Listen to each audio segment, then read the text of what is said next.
Good afternoon. This is Boaz Adelberg. Today's presentation will cover graphical solution of robot kinematics. What I like to start with is a description of the solution that we're trying to solve. Over here, this is the absolute acceleration of the tool center point, which we found in previous presentation. I also like to have a definition of all the known scalar values. This is such as the angular position of x1 with respect to x0, the angular velocity, angular acceleration, and so on. And finally, I like to prepare various side calculations of expressions which show up in the equation. For example, alpha cross R2, I look for alpha, it's 20 radians per second square, R2 is 1, I do the calculation here. Also, we have to be careful to use the right units. Omega here is given as 60 RPM, and we need to convert that to radians per second.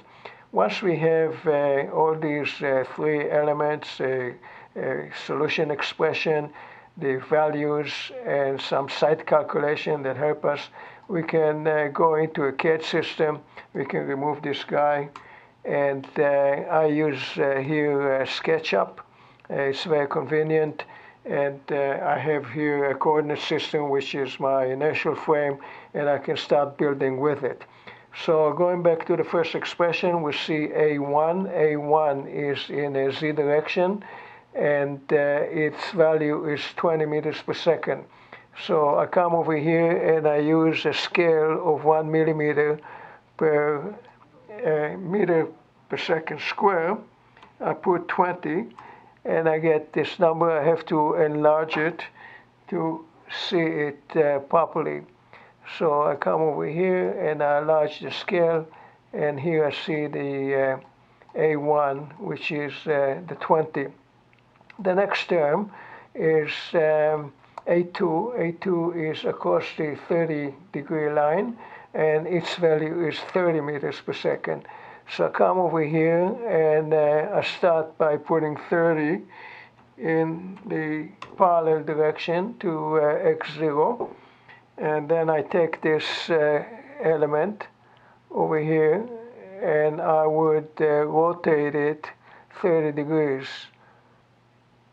So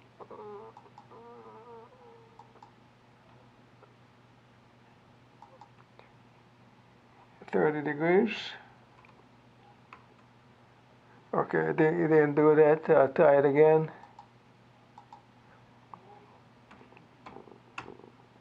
Okay, so this is the 30-degree line. You can see, okay, so this is good, and I need 30, so I'll go over here again 30, and I'll remove this one. I was hoping that I can just rotate that line, but unfortunately I cannot do it right now. Okay, so I have A1 and A2. The next term is the tangential acceleration, alpha times R2. Alpha times R2 is 20 meters per second square. It's acting normal to the R2 line. So I come over here, and what I like to do is I like to actually generate a line here which is 90 degrees perpendicular, 90 degrees. So if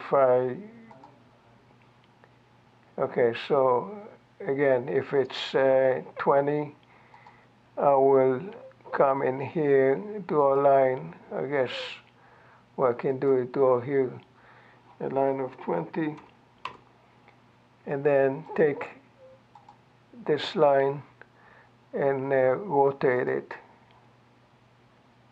from here, rotate it 90 degrees. And I will generate probably a better way of doing it for those of you who are more familiar with CAD systems than I am. So now I have the tangential acceleration, it's 20. I get rid of this guy and this one. And we'll take a look at the next term, which is a centrifugal acceleration. It's pointing towards the center of rotation.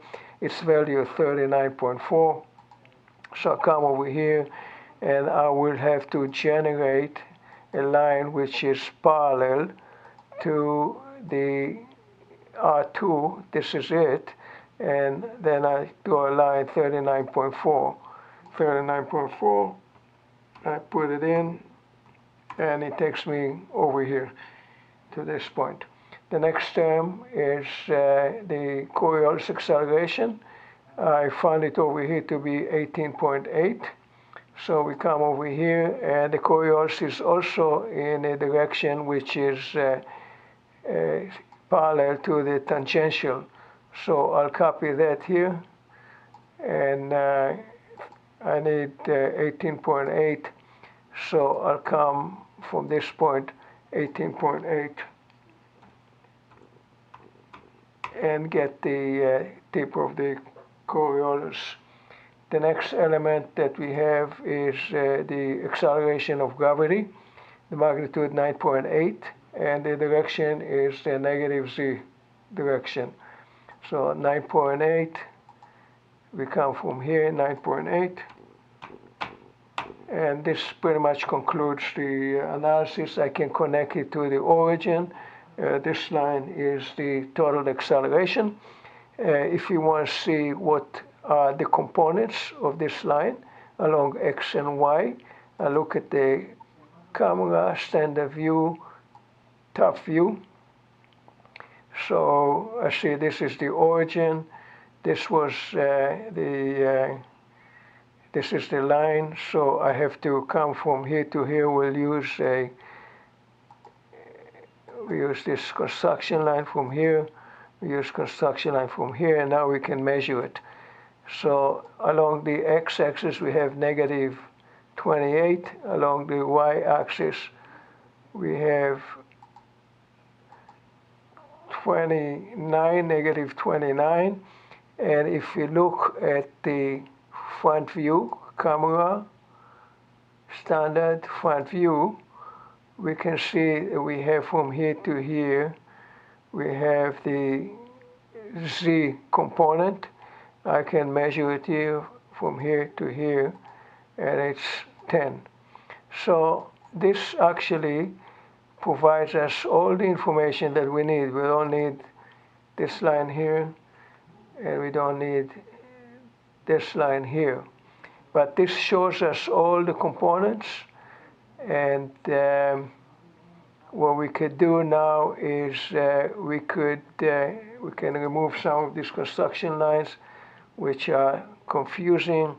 We can add maybe a line over here which is a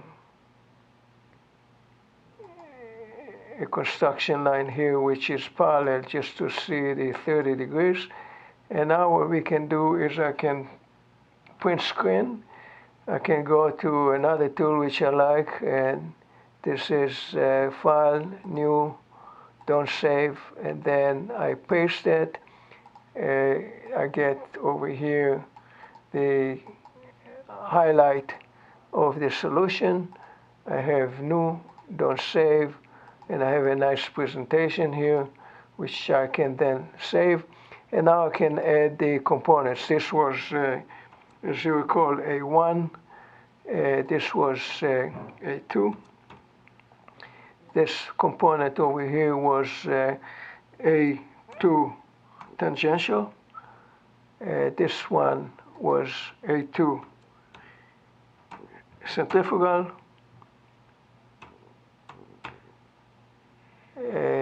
This guy was here. Now we had also A2 Coriolis. A2 Coriolis. And we had the last one we had was this one here was G. This was the value of the squared, second derivative of R dt squared. So this is the total acceleration that we were looking for from here to here, and these are the components. Now I can take this presentation, cut it, go back to my presentation, duplicate this slide, get rid of this one, put the solution over here, and I'll use it later on as a reference to check it against analytical solution. So this concludes our presentation of how to do graphical solution for a kinematic problem. Thank you.